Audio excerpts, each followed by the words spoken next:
Bismillahirrahmanirrahim.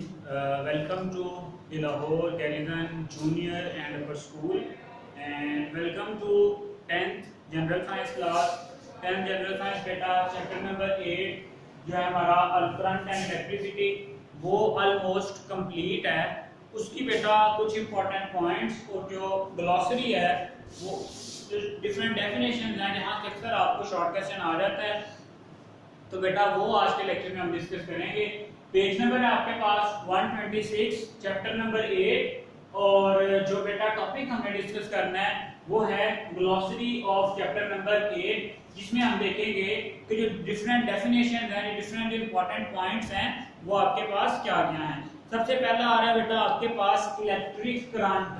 ठीक है, सबसे पहला जो पॉइंट आ रहा है आपके पास वो आ रहा है इलेक्ट्रिक करंट। तो बेटा हमने चैप्टर के बिल्कुल शुरू में मैंने डिस्कस किया था, आपको बताया था कि इलेक्ट्रिक करंट आपके पास क्या होता है, amount of charge passing through a cross section in 1 second. ठीक है, चलें इसकी डेफिनेशन बेटा आ गई आपके पास, amount of charge passing through any cross section in 1 second. Amount of charge, amount of charge passing through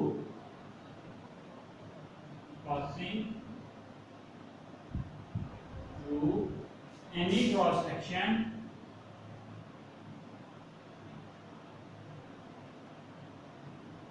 in 1 second. ठीक है, कि 1 सेकेंड में किसी भी क्रॉस सेक्शन से जितना चार्ज गुजरता है उसको हम क्या कहते हैं, इलेक्ट्रिक करंट। इलेक्ट्रिक करंट को बेटा हम आई से शो करते हैं। ठीक है, और जो चार्ज है आपके पास उसको Q से, और जो आपके पास टाइम है उसको T से। तो इलेक्ट्रिक करंट को हम इस तरह से भी लिखते हैं। यहाँ बेटा मैं आपको ये भी बता दूंगा, शॉर्ट क्वेश्चन आया आपको डिफाइन इलेक्ट्रिक करंट, उसके साथ उसको आपका यूनिट भी लिखना होगा। तो इसका जो यूनिट है आपके पास वो क्या है, एम्पेयर। क्या है बेटा, एम्पेयर, जिसको हम किससे जाहिर करते हैं, ए से जाहिर करते हैं। क्लियर हो गया कि किसी भी क्रॉस सेक्शन एरिया से, फॉर एग्जांपल ये है जी हमारे पास कोई सिलेंडर है या कोई आपके पास कंडक्टर है, हम कहते हैं कि किसी भी क्रॉस सेक्शन एरिया, ये जो हमारे पास सिलेंडर है, हम कहते हैं कि इस वाले क्रॉस सेक्शन एरिया से, इस वाले क्रॉस सेक्शन एरिया से 1 सेकंड में जितना भी चार्ज पास करेगा वो आपके पास क्या कहलाएगा, इलेक्ट्रिक करंट कहलाएगा। क्लियर, चलिए इलेक्ट्रिक करंट क्लियर हो गया। नेक्स्ट है बेटा आपके पास पोटेंशियल डिफरेंस। ठीक है, जिसको हम क्या वोल्टेज भी कहते हैं, पोटेंशियल डिफरेंस, कि किस तरह से जो आपके पास स्टोर्ड एनर्जी आप इसे कह सकते हो, पोटेंशियल डिफरेंस फ्लो और नहीं। नेक्स्ट आ रहा है आपके पास बेटा कन्वेंशनल करंट। ठीक है, कन्वेंशनल करंट, कन्वेंशनल करंट बेटा, कन्वेंशनल करंट पहले ही टॉपिक हमने चैप्टर के में डिस्कस किया था कि जो आपके पास कन्वेंशनल करंट होती है वो होती है due to the flow of positive charge. ठीक है, वो पॉजिटिव चार्ज के फ्लो की वजह से होती है। ठीक है, जबकि हमें पता है कि जो रियलिस्टिक करंट है, जो करंट बेसिकली आपके पास नेगेटिव चार्जेस की वजह से होती है। ठीक है, क्योंकि जो बैटरी के पॉजिटिव टर्मिनल से जो इलेक्ट्रॉन्स हैं वो नेगेटिव टर्मिनल की तरफ जो हैं वो क्या करते हैं, मूव करते हैं। ठीक है बेटा, तो नेगेटिव टर्मिनल से पॉजिटिव की तरफ, तो इस वजह से बेटा हम इसे क्या कह देते हैं, इसके अपोजिट करंट है वो क्या कहलाती है, conventional current. Clear, conventional current आपके पास पॉजिटिव चार्जेस की वजह से, और जो दूसरी अब हमें आपको पता चला है जो रियल करंट है बेटा आपके पास वो नेगेटिव चार्जेस की वजह से क्या होती है, बहती है। क्लियर हो गया, चलें नेक्स्ट पॉइंट है बेटा आपके पास पोटेंशियल डिफरेंस का। ठीक है, नेक्स्ट पॉइंट है आपके पास पोटेंशियल डिफरेंस का। ठीक है, अब ये पोटेंशियल डिफरेंस आपके पास बेटा ये क्या होता है, potential difference energy consumed by 1 coulomb charge, energy consumed by 1 coulomb charge. ठीक है, कि 1 कूलम चार्ज जो है वो जितनी एनर्जी कंज्यूम करता है, तब बेटा बैटरी के पॉजिटिव टर्मिनल से उसको नेगेटिव टर्मिनल की तरफ the amount of energy supplied to 1 coulomb charge by the battery is known as its potential difference। ठीक है, इसे आप इस तरह से भी लिख सकते हो, energy supplied by the battery to the 1 coulomb charge, ठीक है, is called as its potential difference। अब ये potential difference का यूनिट बेटा आपके पास क्या होता है, वोल्ट। मैं साथ साथ आपको यूनिट भी बता रहा हूं, इसका यूनिट होता है बेटा आपके पास वोल्ट। ठीक है, वोल्ट को हम शो करते हैं V से। क्लियर? चलें, नेक्स्ट पॉइंट है फोर्थ आपके पास resistance. What is resistance? Resistance क्या है आपके पास? Opposition to flow of current. Opposition to flow of current. ठीक है, कि करंट के रास्ते में जो रुकावट है उसको हम क्या कहते हैं, रेजिस्टेंस। ठीक है, R किसके बराबर होता है?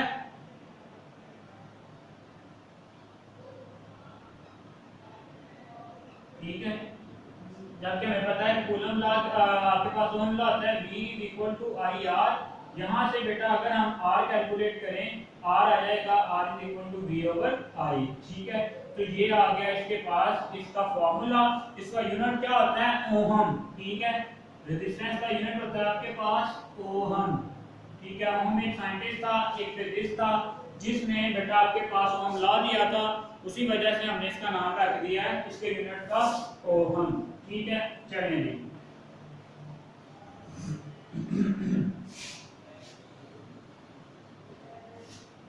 अब नेक्स्ट पॉइंट क्या है आपके पास बेटा जी, रेजिस्टर्स। ठीक है,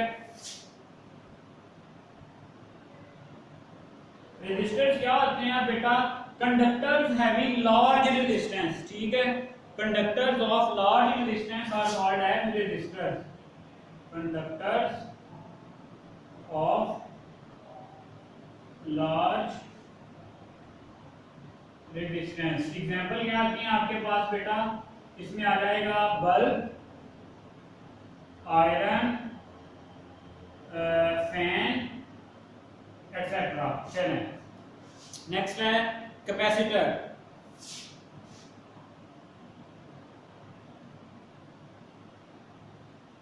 device that store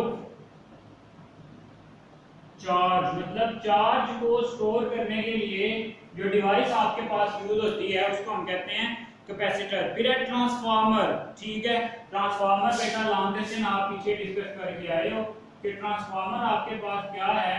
transformer is a device used to increase और decrease the voltage of AC, alternating current. ठीक है, फिर है नेक्स्ट आपके पास डायरेक्ट करंट। ठीक है, direct current, current that flows in only one direction। ठीक है, current that flows in one direction। इसके अपोजिट आ जाएगी आपके पास alternating current.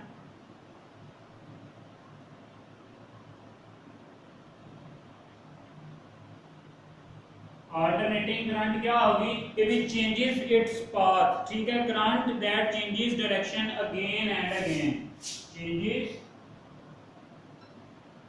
Direction again and again. ठीक है, कि ये जो है आपके पास ये जो करंट की डायरेक्शन है उसको बार बार ये क्या कर रही होती है, ये चेंज कर रही होती है। क्लियर है? चलें,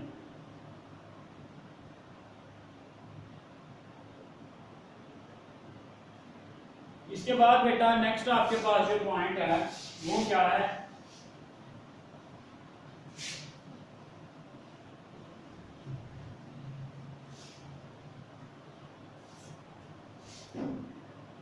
स्विच डिवाइस दैट कंप्लीट्स और ब्रेक द सर्किट। ठीक है, नेक्स्ट डेफिनेशन आ रही है आपके पास, वो है स्विच। स्विच क्या होती है? डिवाइस दैट ब्रेक और कंप्लीट द सर्किट। ठीक है,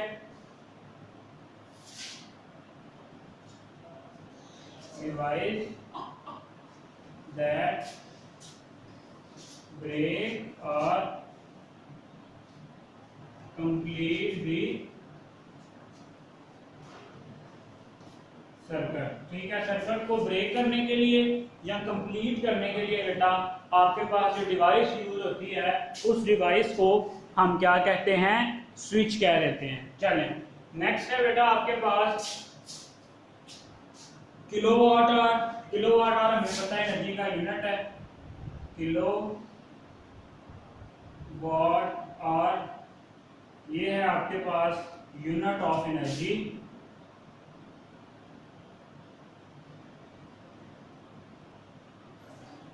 ठीक है, फिर आ रहा है जी आपके पास next electric shock, flow of current through the living body. Electric shock,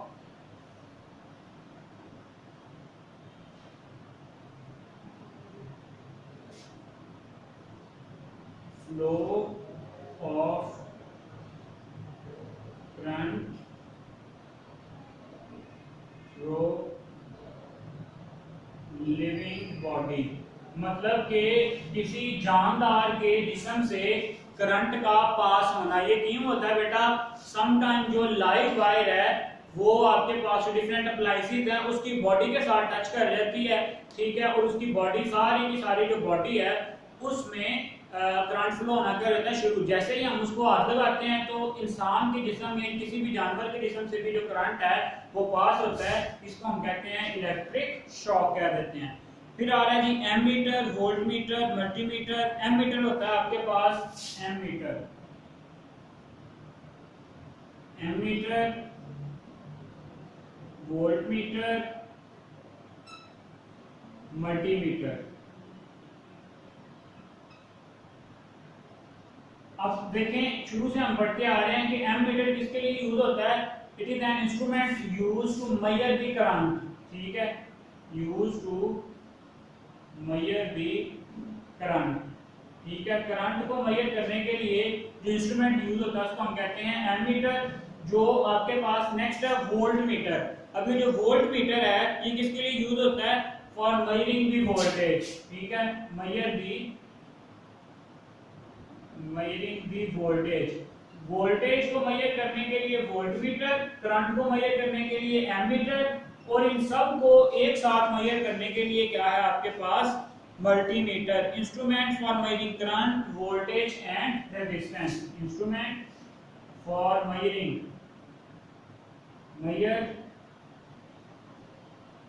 current, voltage and resistance.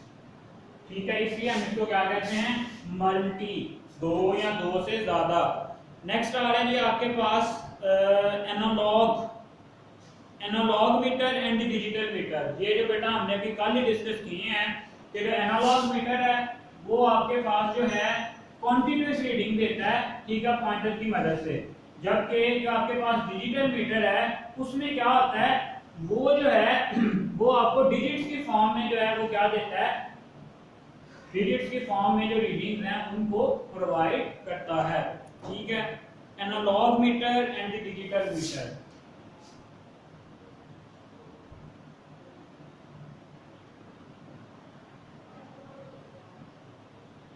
अगर एनालॉग मीटर की बात करें तो ये जो आपके पास एनालॉग मीटर है ये क्या करता है? showing continuous reading with the help of pointer, shows continuous reading with the help of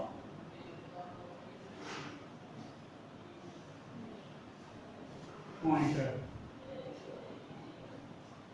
ठीक है, पॉइंटर की मदद से इस तरह से बेटा, जैसे मैंने बताया था आपको घड़ी की सुई की तरह कहीं पे भी बेटा ये आपको क्या कर सकता है, रीडिंग दे सकता है। ठीक है, बिल्कुल कॉन्टिन्यूस रीडिंग।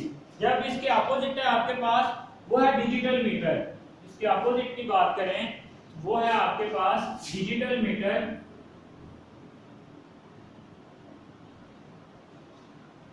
ये जो डिजिटल मीटर है ये हमें रीडिंग देता है, रीडिंग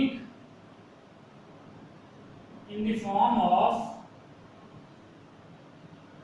डिजिट्स। ठीक है, डिजिटल वॉचेस की तरह ये हमें इस तरह से 2.5 9 6 7, ये मतलब 7 से सीधा 8 होगा, 7.5 या 7 7.1 2 3 4 इस तरह से ये नहीं होगा। ठीक है, ये आ गया जी आपके पास digital meters and the analog meter. जो लास्ट है बेटा आपके पास वो है इंडक्शन। ठीक है, इंडक्शन की डेफिनेशन बेटा यहां पे दी गई है, इंडक्शन। क्या? इंडक्शन। अब ये जो इंडक्शन है ये आपके पास क्या होता है, इंडक्शन में appearance of current due to the relative motion of the magnet, appearance of current due to the relative motion of what? Due to the relative motion of magnet and coil, magnet and coil। ठीक है, तो जो current है वो magnet और coil की relative motion की वजह से क्या होता है, अफेयर होता है। ये आ गया बेटा आपके पास इंडक्शन। इसी के साथ बेटा जो हमारा ग्लॉसरी का टॉपिक है वो कंप्लीट है। ठीक है, नेक्स्ट इंशाल्लाह जो हम एक्सरसाइज कोशिश करें बेटा वो सारी की सारी आप खुद सॉल्व करें। ठीक है, और फिर इंशाल्लाह नेक्स्ट लेक्चर में हम इसको डिस्कस करेंगे। तब तक के लिए अल्लाह हाफ़िज़।